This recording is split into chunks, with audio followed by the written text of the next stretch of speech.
السلام علیکم ورحمۃ اللہ وبرکاتہ۔ نماز کے انتظار میں بیٹھنے کی فضیلت۔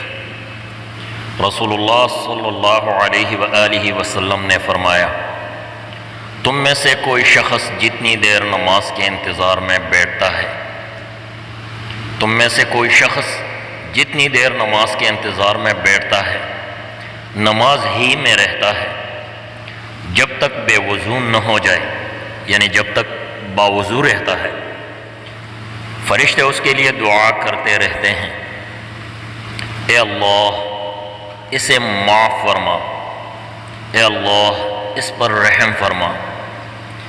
یہ صحیح بخاری اور صحیح مسلم کی حدیث ہے۔ صحیح بخاری کی حدیث 3229 اور صحیح مسلم کا حدیث ہے 649۔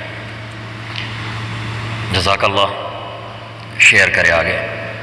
اللہ تعالی ہم سب کو 5 وقت نماز باجماعت ادا کرنے کی توفیق عطا فرمائے، آمین ثم آمین۔